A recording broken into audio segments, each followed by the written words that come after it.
We're here at the 2014 PGA Merchandise Show. I'm with Alex D. This is Russ with DevotedGolfer.tv. For those of you in the biomechanics world, you may have heard of the Fujikura ENSO system, and this is the Alex D that invented it. For those of you that don't know, Alex is going to tell us a little about it. Yeah, well, thanks for having me. You know, ENSO is a joint development between us and a company called Vicon that makes really high-end motion capture systems. And they're the expert in that field, and we're the expert in golf. We kind of work together to create a really special system to measure what the club is doing.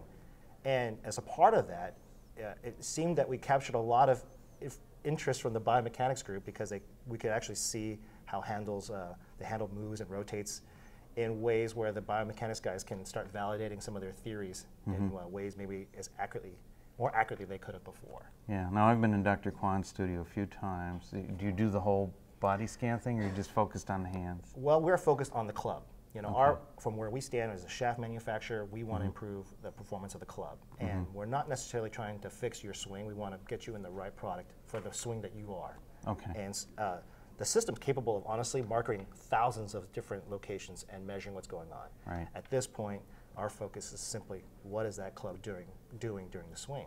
So that simplified your software development a little bit, because I've seen Dr. Kwan's team of graduate students working on his stuff.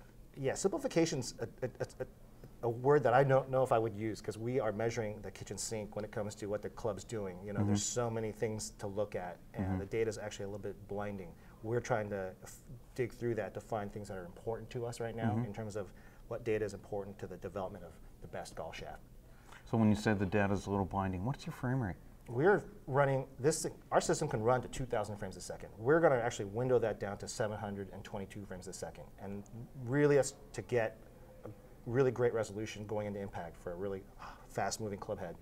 We're really seeing, like at 125 miles per hour, for example, just maybe 3 inches between frames of motion captured data. And you know, within that 3 inches, there's not a lot of information that we're missing. So 722 is this number that also divides well into the, or gets divided nicely by the video frames. We're running at 200-something frames a second on the video, so they sync up every 3 frames. Okay. How many years have you had it now? We've been developing ENSO probably for about 3 to 4 years. Yeah. And it's been able to tell us a lot about how the shaft loads during the swing, how it unloads, and how different swingers will load the shaft at different times. We could look at how the shaft twists during the swing. We could see really interesting things like kick. Kick is something few people, or maybe no one, has been able to measure, but they talk about it all the time. You know, they feel a kick at the bottom of the swing, and it's never been quantifiable. Right now, we're able to say how fast is the shaft kicking. You know, and more interestingly, we found other things like shafts that kick not only toward the target, but they kick away from you as well.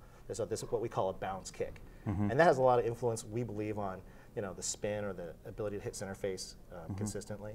So a lot of these things we learn, we're applying as much as we can to shaft development to just make a better product, a better performing product, something that we could really define or measure in terms of performance. In the past, it's been a lot of working. Well, it was like in the past it was strain gauges. So you had a pair of strain gauges here, you had a pair of strain gauges there. You might strain gauge if you had that kind of time, but if you didn't, you would really just rely on great players and their feedback. Yeah. And testing would be about, Russ, would you try this driver and tell me what you think?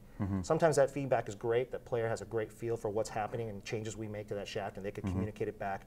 But sometimes that subjectivity isn't correct. Yeah. We might stiffen the tip, and they'll say, well, the butt feels soft. But we didn't change anything except making the tip stiffer. But it produced a different feeling. The subjectivity of the feeling was that the butt feels soft. So if you just went by that kind of feedback, you might change the wrong thing, and you'd be kind of chasing your tail. It'd make you crazy. Yeah, we've streamlined, I think, the ability to prototype products faster and measure performance in a way that no one's been able to do before. So now it's not about how it feels to him. You can actually see the shaft bend. How many markers do you use on the shaft? We have approximately, we have 4 on the shaft and 3 on the head, total of 7 markers. Okay, so you can see them. We can see how the shaft is bending through the swing, how it's twisting, and all those things we can then determine how they affect the club face orientation. Right? What have you seen that you would say is new to us, that before you had this, we didn't know? Well, the bounce kick is one of them. We mentioned that. The shaft is at the Explain bottom it. of the swing. Explain that to At the us. bottom of the swing, there's going to be, the shaft is going to be towing down, going into impact. And there's a point where the shaft just says, got some droop. yeah, it's drooping down. There's a point where the shaft just says, I can't carry it anymore. That load's too much. I'm going to start releasing that energy. And it's springing up. And for most golfers, and I would say it's rare that I've seen any swing capture that we didn't have this phenomenon, the head is bouncing up away from you, and or springing away from you with a speed. You're not saying that we have to have an Eric Jones in here, a long drive champion. You're saying for most golfers. Yes, I don't care what level you are. It seems that this is a phenomenon that is measurable on every swing. Maybe one or two in my life I've not seen it, and that was maybe some kind of a fluke in the way he tried to deliver the club, maybe differently. But for the most part, this bounce kick, again, it's like that head's just has drooped down as far as it can, and the shaft just releases that energy. So that the kick, a lot of people think, is maybe just in the direction of the target, and it'd be nice and clean to say that's the case, but it's actually in a direction somewhere. Yeah, we have over centrifugal here. force acting on the. So that has On the two center of components of gravity. velocity Yeah, for that, yeah, right? right. And sometimes you want the most velocity to be toward the target, but that's not always the case. For certain types of swings and maybe certain types of shafts and the way they're constructed, the velocity will be greater in this direction. Sometimes maybe you'll get 2 miles per hour kick forward, 5 miles per hour kick going this way. And so that, Really? So you're saying this bounce kick can be up to absolutely up very to 5 fast. miles an hour? I mean, Yeah, damn. so if I was just to look at the overall velocity of that kick, it might be misrepresented if I just told you, hey, it's kicking, 7 miles an hour. You go, that's great. But if I told you only a certain amount in the direction of the target, that changes everything, right? So I want to tell you both. Yeah. That kick is a portion here and a portion here, and sometimes it's greater in this direction. And ideally, we want it more In that toward the direction, target. Yeah, towards the target instead of creating dispersion or creating Yeah, an correct. unusual. And maybe some kind of weird side spin or some difficulty in hitting center face consistently. So I understand from some of my biomechanical friends that Ping is seeing some things comparing the ENSO data to the TrackMan Yes. that didn't necessarily agree with one another. Yes, that's it's a controversial thing. We don't want to get too involved with saying who's right and who's wrong. It's really just what we measure and what TrackMan's capable of measuring. TrackMan, I think, is a great device for ball flight and measuring ball spin, velocity and all those things throughout the flight. And I think the industry hangs their hat on TrackMan data. Head data, I think it's more complicated for them to do that because they have a radar signature. Well, it's calculated. It's calculated, doing the best they can. And Right. and Frederick, who's a really smart individual, he'll say that they're trying to measure where the CG is and what's happening there. And our measurements are more at the club face, where what our interest is what's happening at the club face. How fast is it rotating? How fast is it going? Which way is it pointing? Those things to us are of meaning. He'll say he's more interested in the CG location, what's happening back there, and there's some difference. Yeah. So how have you morphed this technology into shaft design? I mean, you talk about a bounce kick. What do we get? Super stiff tips? Yeah. When you do that, right, you start washing away your kick in the other direction. So sometimes there's some things you can't change, unless you want to be USGA illegal. But there are conversations about potentially going that direction. Because you have to be uniformly. Yes, you can't have to have uniform stiffness all the way around the correct, shaft. Correct. I just want to clarify that for people. It would be so nice to understand. not have to have that restriction because we could do a lot of interesting things, right? But we've had a tour player come in, several tour players come in. One specifically was working with us and had a shaft that was relatively stout, had a lot of stiffness to it. And when he tried a different shaft that was a little more forgiving, and we know the design of that shaft was a little bit, had a slightly softer butt section. He really liked the feel of it and how he could, control it during his downswing. But he liked the stiffness and the stability of his current shaft. Right. So what we did was we blended those two, given what we found with our Enzo data, how much he was loading, and how much kick he was getting. And where he was loading. Where was he loading? Well, most people will load at the top of the swing. It depends on how they transition, right? But for him, it was right at the top. And so we gave him a shaft that had a little softer, more forgiving handle, while keeping the middle and the tip side stiffer. And the performance attributes he just got out of it, he loved it. He went on tour and he started doing really well with it, and that kind of morphed into this product line in terms of having that kind of stiffness profile. And the new product line is? This is the Pro line that we have right now, the Pro Series. It's right now it's offered in 3 weights: Pro 53, a 63, and a 73, and flexes from ladies all the way to stiff 53 and to X. Yep. Yeah. We also have a tour spec version coming out soon. Okay. So these are more forgiving in the handle. It's really about loading more effectively and getting a lot more energy at impact.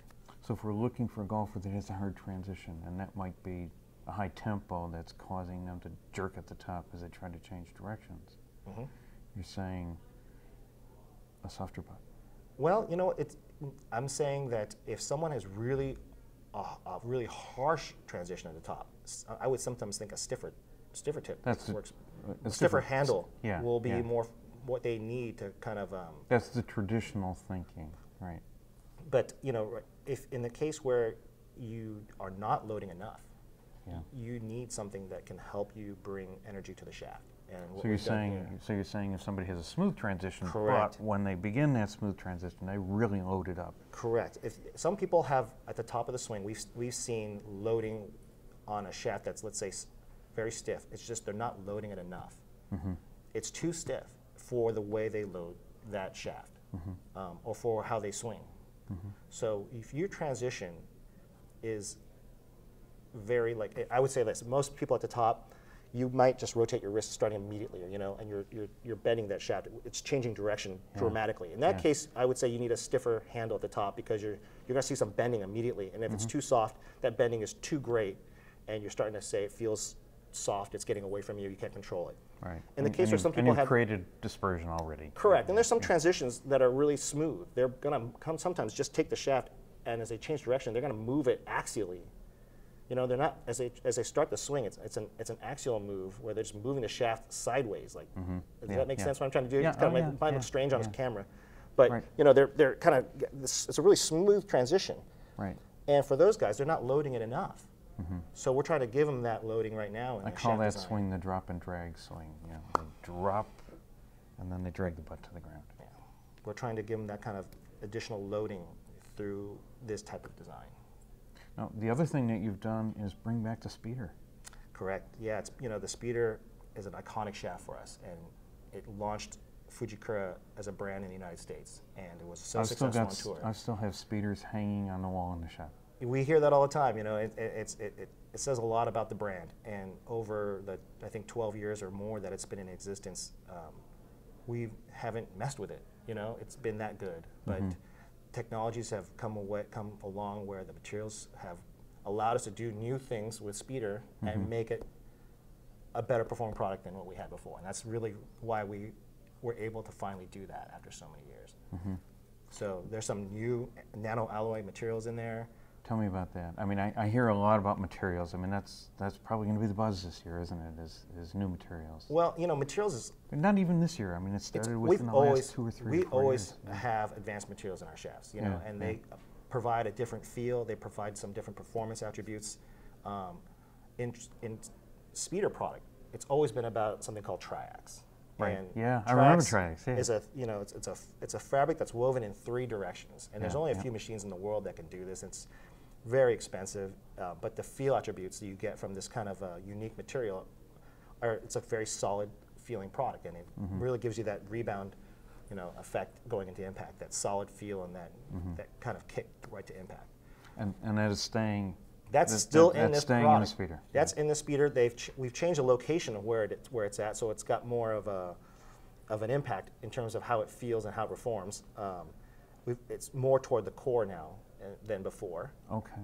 So you brought it in. It's an internal wrap. More toward closer to the mandrel. Correct. Closer to the mandrel. Yeah.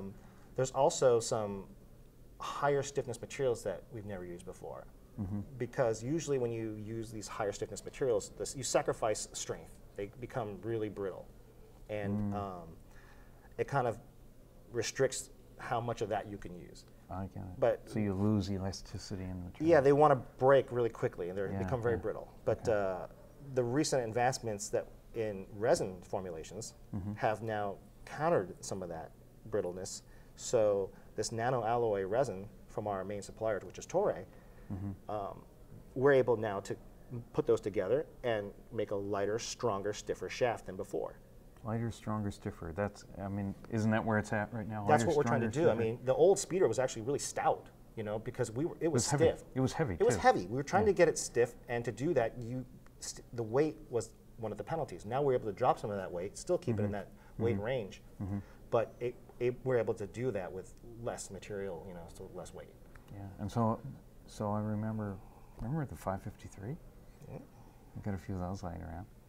And so where is the Speeder line going in terms of weight? Well, we have still we are coming out right now with the 50 gram range. We have the 60 gram range and the 70 gram range. I believe we actually have a 40 gram range. I'm not sure if we're offering that in the US or not. I got to double check that. I don't want to say that and get in trouble for that. Okay. But yeah, a wide range to fit a lot of different golfers. And you know, that's a big launch for us this year. So we've been talking about driver shafts primarily. There's a lot of irons in play on the tour now with graphite in them. It's coming. Yeah, that's right. And we are on the forefront of some unique technologies in irons. And last year we launched MCI irons. They're metal composite technologies. Tell me about that. I mean, I've just finished profiling the MCIs. I haven't quite finished the review yet. Interesting shaft. Tell me, what is the metal composite component of the MCI? The goal of that shaft is to get swing weights close to steel. Okay. And to do that, we're applying metal materials at specific locations in the shaft to get that type of swing weight. Okay. And so it's is the metal playing into the stiffness? It absolutely does. They're actually blended. So the design isn't so that we just stick a piece of metal there. If you looked at EI curve, there's some smoothness still because it's integrated more than it's just added. Sometimes that metal, it's woven in. Not necessarily. Sometimes that metal may take the form of a tube that's rigid, and sometimes it may take the form of foils of different types of metals. Really? Like, for example, copper, you know. So there's different types of applications for different metals for different types of swing weight and performance that we're trying to do in the MCI. Okay. But and so now where are you going from the MCI? Well, in another line, another extension is the Pro line. So we have different levels to suit different, you know, budgets? Different budgets of golfers. Yeah. And in the Pro line, we're excited about that. It's a different technology where we're able to get steel swing weighted again without metal technology. So that's pretty different. We do it with a specific type of core in the shaft that's heavily weighted in the mid to tip section.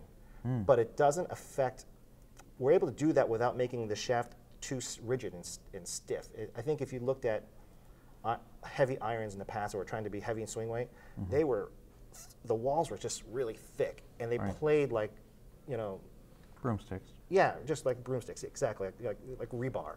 Yeah. And in the case of what we've done now is by putting a certain weight in a certain location, we're able to make a shaft to the walls not be so thick, and you can see that, but it's going to have that weight as if it's steel.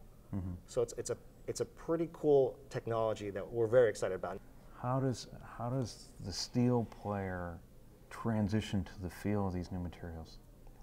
I think it should be immediate. We've had players that are not predominantly steel players, and when they try that Pro 95 iron, they are immediately ready to switch.